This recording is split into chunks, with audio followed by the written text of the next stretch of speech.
نحمدہ ونصلی ونسلم علی رسولہ الکریم اما بعد فاعوذ باللہ من الشیطان الرجیم بسم اللہ الرحمن الرحیم رب اشرح لی صدری ویسر لی امری واحلل عقدۃ من لسانی یفقہوا قولی والصلاة والسلام علیک یا سیدی یا رسول اللہ وعلی آلک واصحابک یا سیدی یا حبیب اللہ۔ حضرات، آج جو سلسلہ رمضان المبارک سے پہلے دروس کا تھا کہ ہر ہفتے کے روز قرآن مقدس اور ہر اتوار کو حدیث پاک اور ہر سوموار کو عقائد اہل سنت، تو عقائد اہل سنت کے سلسلہ میں جو اس موضوع پر کتاب حضرت امام اعظم امام ابو حنیفہ رضی اللہ تعالی عنہ نے الفقہ الاکبر کے نام سے آپ کی جو کتاب ہے اس کا درس مکمل ہوا تھا رمضان شریف سے پہلے، اور آج ایک نئی کتاب ہے العقیدۃ الطحاویہ۔ آج سے انشاءاللہ العزیز اس کا درس شروع ہو رہا ہے۔ اللہ تعالیٰ اس کو خیر و سلامتی کے ساتھ مکمل کرنے کی توفیق عطا فرمائے۔ یہ بہت شرح آفاق کتاب ہے۔ حضرت امام ابو جعفر احمد بن محمد الطحاوی المتوفی 321 ہجری، یعنی اس کتاب کو کمپائل کرنے والے، جمع کرنے والے، لکھنے والے بہت عظیم الشان امام ابو جعفر احمد بن محمد الطحاوی، جن کی وجہ سے اس کتاب کا نام ہے العقیدۃ الطحاویہ۔ طحا یہ ایک مصر میں ایک علاقہ ہے، گاؤں ہے، یہ وہاں کے رہنے والے تھے، اسی لیے ان کو طحاوی کہا جاتا ہے۔ اور جب انہوں نے یہ جو کتاب لکھی تو اس کی نسبت بھی اسی گاؤں کی طرف ہے۔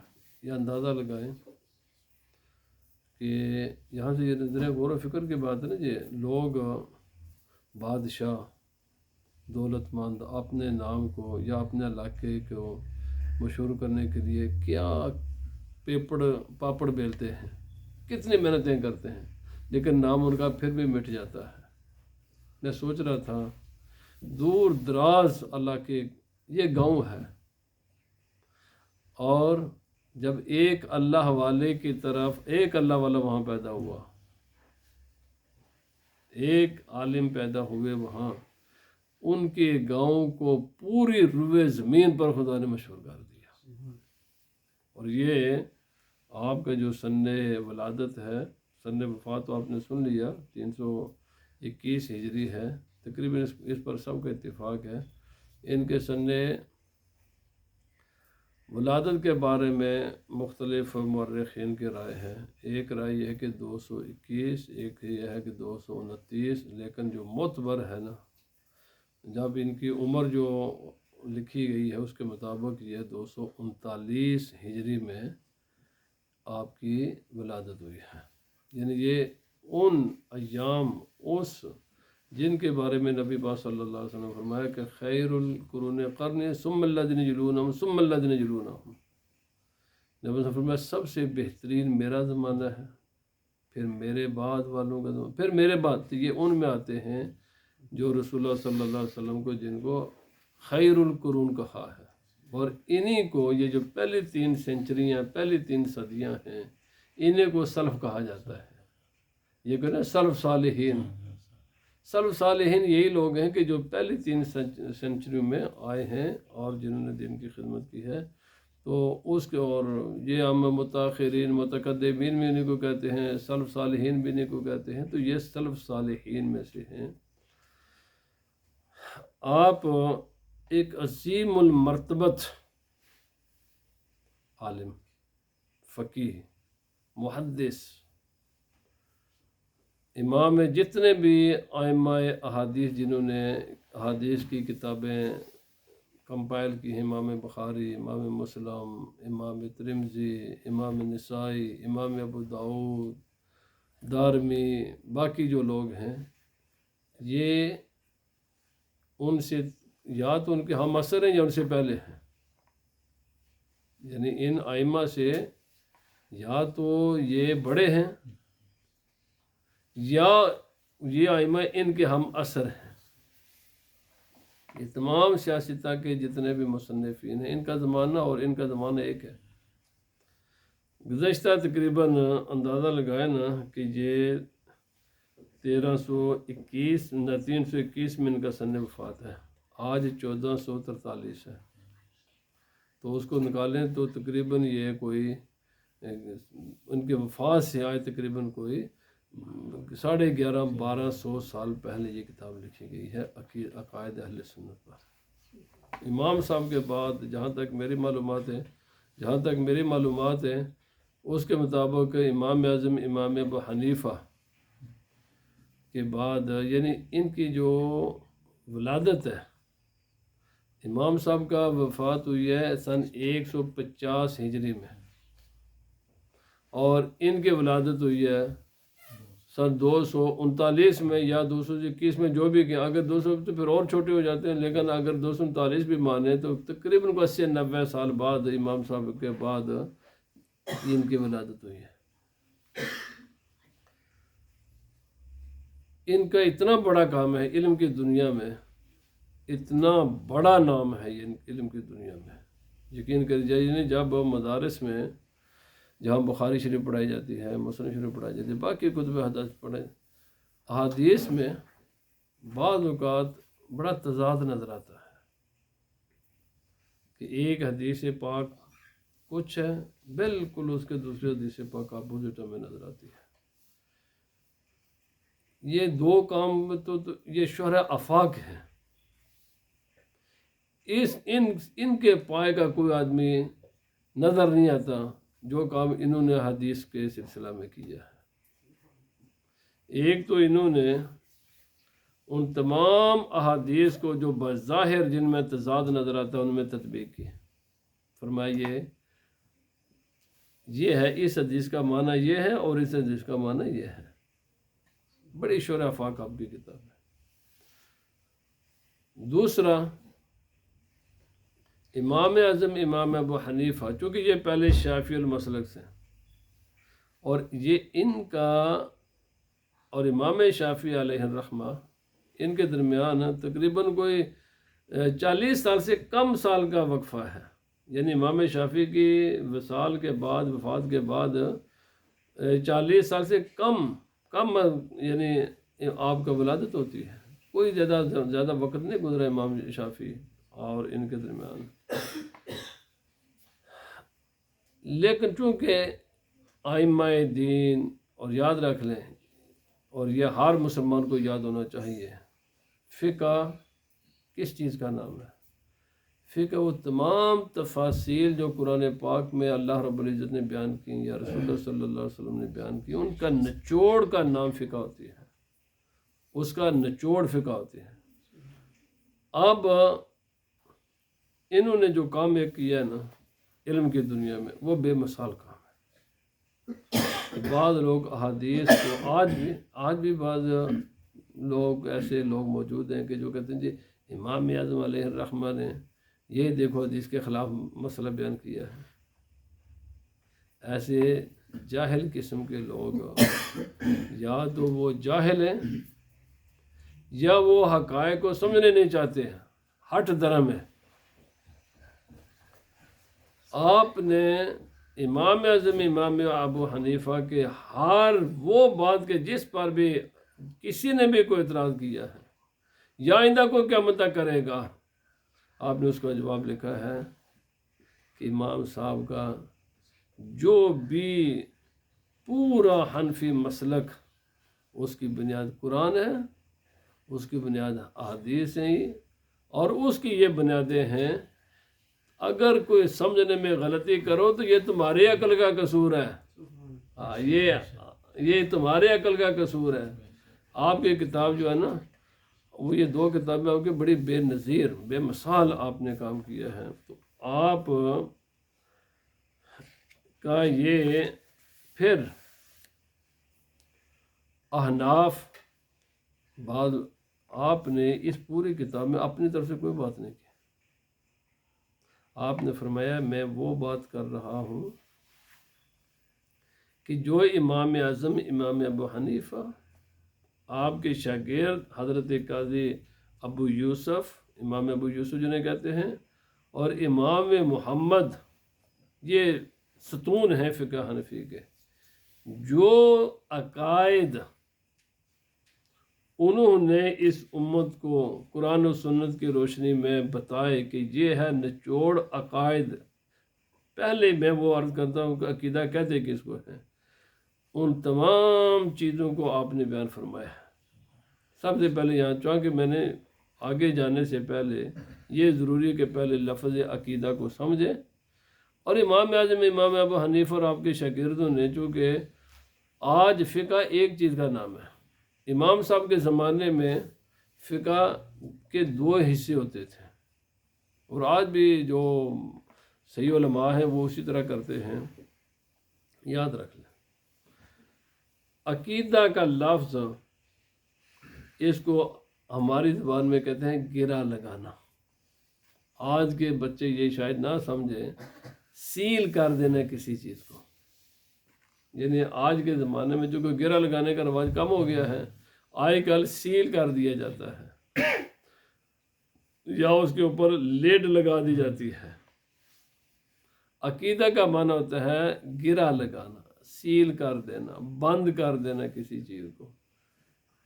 یہ بند کرنے کا مقصد یہ اس کا لغوی معنی ہے. اب عقیدے کو عقیدہ کہتے کیوں ہیں؟ عقیدے کو عقیدہ اس لیے کہتے ہیں کہ وہ حقائق، سچائیاں، صداقتیں جو ہر شک و شبہ سے بالا تر ہوتی ہیں. پورے قرآن مقدس نے، رسول اللہ صلی اللہ علیہ وسلم نے جس دین کی تبلیغ فرمائی، اور عقل جس چیز کی، چونکہ یاد رکھ لیں عقائد کے جو دلائل ہوتے ہیں یہ دو طرف سے آتے ہیں، عقل سے اور نقل سے. نقل سے قرآن پاک ہے، نبی پاک صلی اللہ علیہ وسلم کی سنت طیبہ ہے، سرکار دو عالم وسلم کی ذات ہے، پھر ان کو آگے صحابہ کرام نے اس کی تشریح کی ہے، یا عقل ہے. تو جو جس کی سچائی پر عقل اور نقل دونوں شاہد ہے، وہ سچائی کو اس دل کے اندر، دماغ کے اندر، یہ ایک الگ بحث ہے کہ علم کا مرکز دل ہے یا دماغ ہے. یہ ہم کیونکہ اتنی بڑی فلسفیانہ میں بات کروں گا تو پھر ایک دو آپ کی سمجھ میں بھی نہیں آئیں گی، اور کرنی بھی نہیں چاہیے اتنی گہری باتیں. دل و دماغ میں جو ہمارے خیالات ہیں نا جی، وہ سچائی جو 100% سچائی ہے، اس جس میں کوئی شک کا گزر نہ ہو سکے، ان خیالات کا نام اور ان کا تعلق عمل کے ساتھ نہ ہو. یاد رکھ لیں، اسلام کی تعلیمات دو طرح کی ہیں. بعض وہ ہیں جن کا تعلق عمل کے ساتھ ہے. جن چیزوں کا تعلق عمل کے ساتھ ہے وہ عقیدہ نہیں ہوتے ہیں. عقیدہ وہ چیزیں ہوتی ہیں کہ جن کا تعلق صرف نظریات ہوتے ہیں. قیامت آئے گی، یہ نظریہ ہے، ٹھیک ہے نا. فرشتے ہیں، یہ نظریہ ہے. اللہ نے کتابیں نازل کی اور سب اللہ کی کتابیں نازل کردہ سچی کتابیں ہیں، یہ نظریہ ہے. وہ نظریات، ان کو وہ تمام چیزیں جن کا تعلق اسلام کی فلسفی کے ساتھ ہے، نظریات کے ساتھ ہے، ان کی سچائی کو دل و دماغ میں رکھنا اس طریقے سے اس میں دماغ کہ کوئی شک ڈالنے والا اگر شک ڈالے تو انسان کا دل یا دماغ متزلزل نہ ہو اور اس کے اوپر گرا لگا دے. غلط، باطل، جھوٹ انسان کے دل میں داخل نہ ہو سکے اور سچائی کو کوئی اس کے دل سے نکال نہ سکے. سچائی کو اس کے دل سے کوئی نکال نہ سکے. اس کو کہتے ہیں عقیدہ. اب جہاں پر شک ہوگا نا، بعض لوگ آج کل بہت زیادہ شکوک و شبہات کا شکار ہے. بھائی یہ منع ہے، یہ بندے کی ذمہ داری ہے کہ وہ ان کلیئر اپنے دل و دماغ کو نہ رکھے. نہ ایسے ایسے نہ دماغ ہو، ایسے ایسے اس کا دل نہ کرے شاید یہ سچا ہے یا یہ سچا ہے۔ ہر آدمی کے اگر کوئی چیز ہو تو اپنے کسی عالم صحیح پراپر عالم اہل سنت کے ساتھ رابطہ کر کے اگر کوئی شک و شبہ کو ڈالے بھی تو اس کو فوراً، یہ پہلی ذمہ داری ہے، اس کو اپنے دل و دماغ سے ریموو کرے۔ علماء نے فرمایا رات کے وقت کوئی شک یا خود بخود آ گیا یا کسی نے ڈال دیا، بس اتنی اجازت ہے اس کو کہ وہ وہاں پر اس وقت بھی اتنی اجازت نہیں ہے کہ وہ دل و دماغ میں کسی شک کو رکھے، بلکہ یہ کہے اجمالاً جو اللہ اور اس کے رسول نے کہا وہ سب حق ہے، سچ ہے، اور صبح اٹھ کر سب سے پہلا کام یہ کرے کہ جا کر اپنے شک کو دور کرے۔ اس کو اجازت نہیں ہے کہ اپنے دل و دماغ 30 سال 40 سال 50 سال کا بوڑھا ہو گیا، یہی نہیں فیصلہ کر سکا کہ سچا کون ہے جھوٹا کون ہے، اجی سارے سچے نے یا سارے جھوٹے ہیں۔ او بھائی نہ سارے سچے نہ سارے جھوٹے ہیں، یہ تیری ذمہ داری ہے۔ اگر شک آ گیا ہے تو اس کو ریموو کر، کلیئر ہو، ایک سائڈ پر لگ، یہ نہیں لا الہ ہاؤلائی ولا الہ ہاؤلائی، نہ ادھر نہ ادھر، ایک طرف رہو۔ ادھر رہنا تو پھر جا ادھر، اگر ادھر رہنا ہے تو پھر مضبوطی کے ساتھ یہاں رہ۔ یہ جو ہے نا دو بیڑیوں میں پاؤں رکھنے والا کبھی بھی ساحل پر نہیں پہنچتا، وہ ہمیشہ ہی غرق ہوتا ہے، اور اس کو عقیدہ کہہ بھی نہیں سکتے۔ یاد رکھ لیں، عقیدہ ہم کہہ کہ اس قسم کے ذہن میں جو لوگوں کے خیالات ہوتے ہیں نا، ان کا کوئی عقیدہ نہیں ہوتا۔ عقیدہ ہوتا ہی وہ ہے کہ جس میں شک نہ گزر سکے، شک نہ گزر سکے، یقین ہونا چاہیے، فل یقین، مضبوط۔ ساری دنیا جیسے ہمیں پتہ ہوتا ہے نا 12 بجے سورج چمک ہو رہا ہے تو ہزاروں کو آدمی کہتا ہے سورج نہیں چمک رہا، تو انسان تو نہیں مرتا، کہتے یار چمک رہا ہے۔ اس طرح کا سالڈ پختہ یقین ہونا چاہیے کہ جو کوئی کہنے والا، اگر کوئی شک ڈالنے والا ڈالنے کی کوشش بھی کرے وہ کامیاب نہ ہو سکے۔ تو اس لیے جو متقدمین فقہا تھے جب وہ بیان کیا کرتے تھے قرآن و سنت کا نچوڑ، تو اس کو دو حصے کرتے تھے۔ ایک کو کہتے ہیں فقہ الاکبر، اسی لیے امام صاحب کی کتاب کا نام کیا ہے الفقہ الاکبر، بڑی فقہ۔ دوسری فقہ جس کو ہم اس کو فقہ اصغر کہتے تھے، ظاہر بات ہے اگر اس کو اکبر کہیں گے تو جن چیزوں کا تعلق عقائد کے ساتھ ہے، نظریات کے ساتھ ہے، ان کو فقہ اکبر کہتے ہیں۔ جن چیزوں کا تعلق عمل کے ساتھ ہے اس کو فقہ اصغر کہتے ہیں۔ اکبر پہلے آتی ہے، ظاہر بات جو بڑی چیز ہے اس کو تو پہلے۔ اس لیے ہر مسلمان کے لیے لازم ہے کہ وہ اپنے عقائد کو، پھر آگے بعد تفصیلات ہیں، ایک ادھر تقلیدی عقیدہ وہ بھی اگرچہ قابل قبول ہے، لیکن وہ انسان ہمیشہ خطرے میں رہتا ہے۔ کسی نے کان میں بات ڈال لی تو وہ تو تیرے دل و دماغ کو گندا کر دے گا۔ اس لیے انسان کے لیے جو نا تقلیدی عقیدہ، چونکہ میرا باپ سنی تھا تو میں بھی اسی لیے سنی ہوں، میرا دادا سنی تھا، میں بھائی یہ کافی نہیں ہے۔ خود تجھے معلوم ہونا چاہیے کہ سنیت کس چیز کا نام ہے۔ اہل سنت و جماعت حق پر ہیں، کیوں حق پر ہیں، اور ان کے علاوہ جتنے بھی ہیں وہ اگر کسی بھی درجے میں گمراہ ہیں تو وہ گمراہ کیوں ہیں، کیا وجہ ہے؟ تو اس لیے آج سے ہم اس کتاب کا درس شروع کر رہے ہیں۔ آپ فرماتے ہیں ھذا ما رواہ الامام ابو جعفر الطحاوی فی ذکر بیان اعتقاد اہل سنت والجماعت۔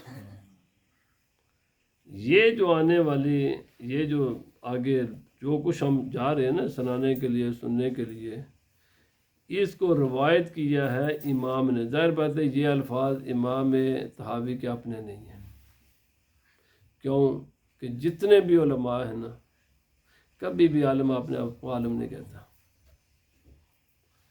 جو اللہ والے علماء ہوتے ہیں نا، کہتے ہیں کہ جو کامل ہوتا ہے نا، جو جتنا بڑا کامل ہوگا وہ اتنا ہی اپنے آپ کو ناقص سمجھتا ہے، باقیوں کو کامل سمجھتا ہے. اور جو ناقص ہوتا ہے نا، وہ اپنے آپ کو کامل سمجھتا ہے، باقی ساری دنیا کو ناقص سمجھتا ہے. اصل میں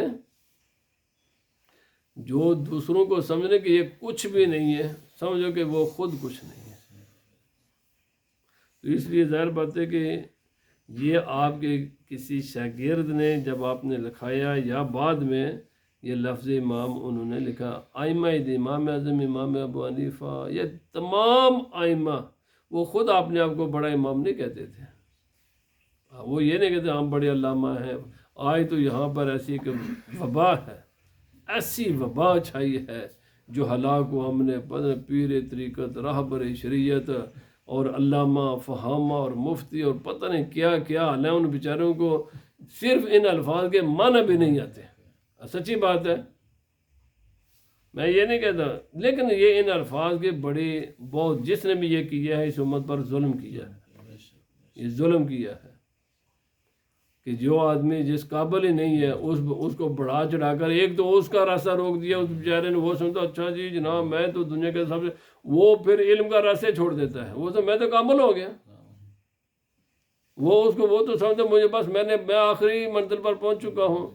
تو پھر ضرورت کیا ہے جب منزل پا لی ہے. اس پر بھی ظلم ہے.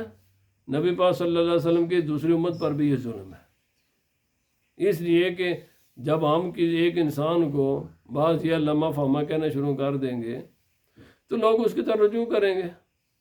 اور جب رجوع کریں گے تو نبی صلی اللہ علیہ وسلم فرمایا قیامت کی نشانیوں میں سے یہ نشانی ہے کہ علم اٹھا لیا جائے گا. فرمایا علم ایسے نہیں اٹھا لیا جائے کہ سینے سے علم کو مٹا دیا جائے گا. فرمایا نہیں، علماء اٹھ جائیں گے اور ان کے بعد جہلاء آئیں گے، جاہل لوگ ان کی سیٹوں پر بیٹھیں گے. خود بھی جاہل ہوں گے، خود بھی گمراہ ہوں گے، دوسروں کو بھی گمراہ کریں گے. بھائی اگر کسی مسجد میں کوئی امام خطیب ہے تو بہت ٹھیک ہے، یہ کام چلانے کے لیے تو کافی ہے، پر ضروری نہیں کہ جو امام خطیب ہے سارے علامہ فہمہ ہوں. بالکل. اور نہ اس قسم کے اشتہارات پر یا عام پبلک میں کسی بھی انسان کو اتنا بڑھا چڑھا کر پیش نہیں کرنا چاہیے. بالکل اس کا شدید نبی پاک صلی اللہ علیہ وسلم کو نقصان ہوتا ہے. جو انسان جہاں تک ہے اس کو وہیں رہنے دے یا رہنے دے، بس نہ بتائیں، بس ٹھیک ہے اللہ خیر صلی اللہ. مولانا کہہ دیا کریں بہت اچھی بات ہے، بس یہاں تک لفظ کافی ہے. تو یہ گزارش کرنے کا مقصد یہ آپ نے نہیں لکھا کہ میں امام ہوں. کوئی بھی امام بخاری، کسی بھی امام نے، یہ جو علم کے پہاڑ لوگ تھے نا، ستون ہیں، یہ آسمانی علم کے جو ستارے ہیں، ان میں سے کسی نے بھی اپنے آپ کو نہ امام کا ہے، نہ کوئی بڑا عالم فاضل، نہ یہ بڑے بڑے جو صوفیاء ہیں یہ کہتے ہیں ہاں بڑے پیر ہیں. وہی کسی نے بھی دعویٰ نہیں کیا. کسی نے بھی، سینہ غوثی اعظم رضی اللہ تعالیٰ عنہ نے بھی یہ نہیں کہا کہ میں پیران پیر ہوں. وہ ہم کہتے ہیں، انہوں نے خود نے اپنے آپ کو کہا. یا داتا صاحب نے یہ نہیں کہا کہ میں یہ بڑی بلا ہوں. حالانکہ داتا صاحب علم میں بھی کمال ہیں، تصوف میں بھی کمال ہے، دونوں میں کمال ہے. اگر کسی کو ہے تو کشف المحجوب پڑھ کر دیکھ لیں.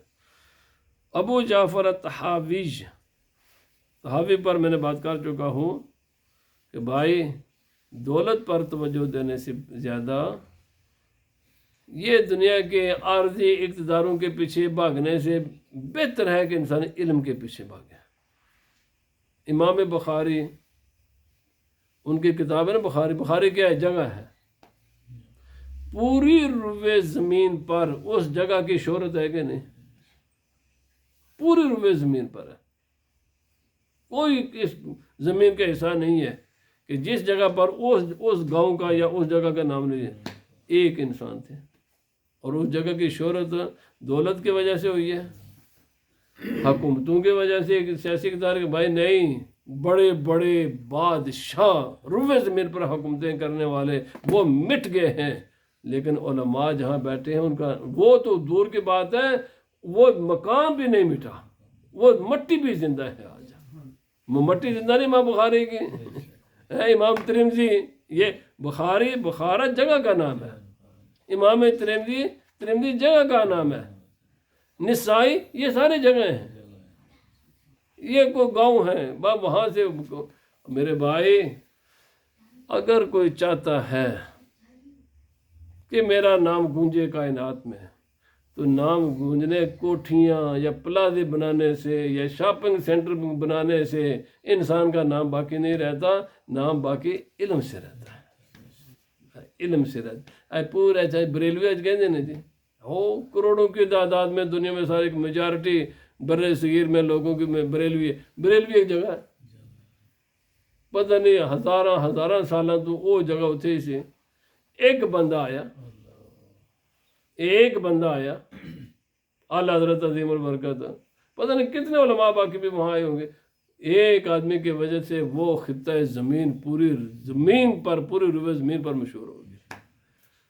کوئی دنیا کا بادشاہ اتنا امریکہ مار گئے نا، بش وغیرہ سارے مار گئے نا، کدے اس کا نام ہی ہے ایڈی وڈی سپر پاور تھا، کدے نہ سنیا سے مرن تو بعد۔ اور بھائی جن چیزوں کے پیچھے ہم بھاگتے ہیں نا، اچھا اعلیٰ حضرت 100 سال تو زیادہ ہو گیا نا، وہ تے کمال ہوئے نا اپنے جگہ پر، اس مٹی کی بھی شہرت ہے، یہ بات غلط ہے، اس مٹی کی بھی شہرت ہوتی ہے۔ داتا صاحب کو کیا کہتے ہیں؟ غزنوی، حالانکہ آپ لاہور ہیں،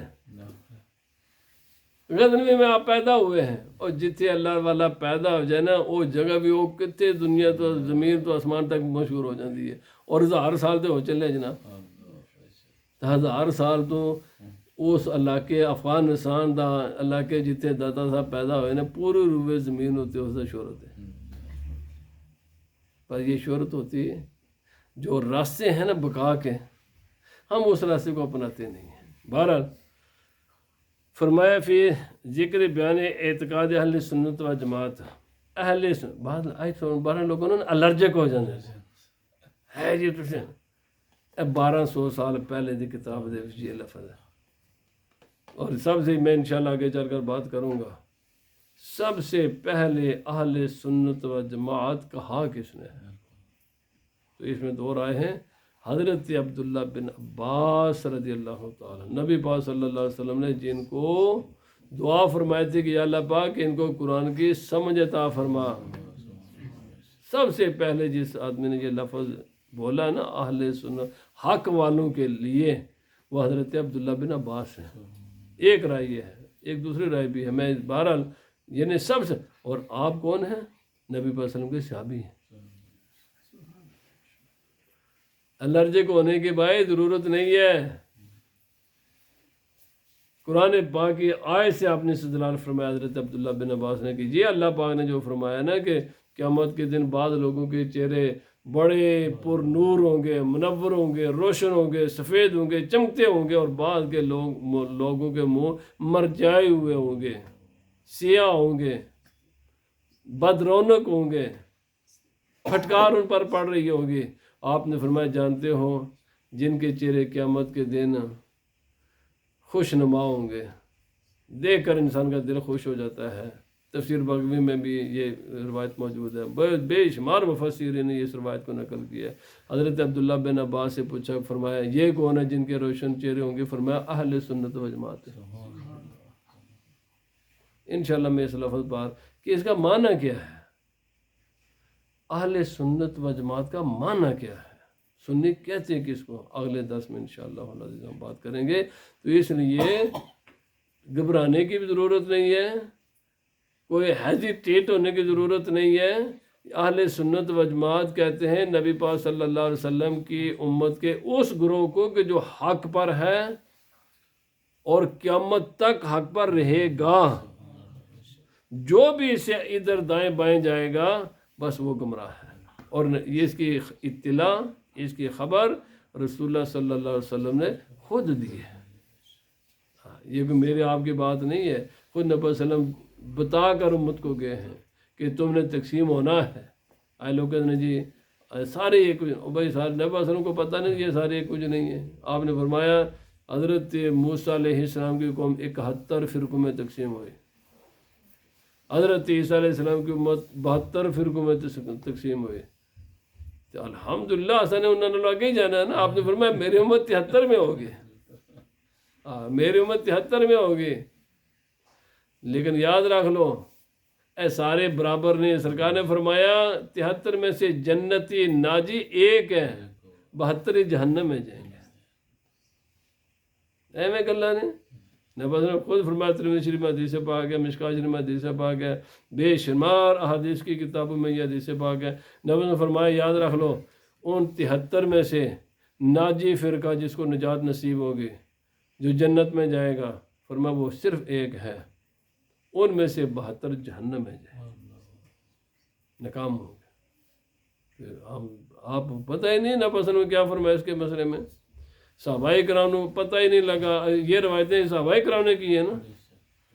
میں یہ جتنے بھی احادیث کے جتنے روایات ہیں ان کے اخیر پر جا کر روایت ہاں میں نے نبی پاک صلی اللہ علیہ وسلم سے سنا تو وہ صحابی ہے نا. 1400 سال بعد تو انہوں پتہ لیں جی سانو ایک ہونا چاہیے تھا، ایک کچھ بھی نہیں. صحابہ کرام نہیں. اچھا صحابہ کرام کو کوئی درد نہیں سی اس امت دے کٹھے ہونے دا، وہ یہ گلاں کر کے گئے نے. امام اعظم کو کوئی درد نہیں سی بھائی مسلمانوں کو کٹھے ہونا چاہیے تھا، سچے جھوٹے نے ایک ہی رکھو. یہ سارے کتابوں میں یہ سارے اہل سنت جماعت کا ہر جگہ وہ بیان کرتے ہیں نا. 14 صدی تو بعد سانو ایک بڑی سمجھنے کہ اسی جناب نہیں سارے ایک ہی کچھ نہیں.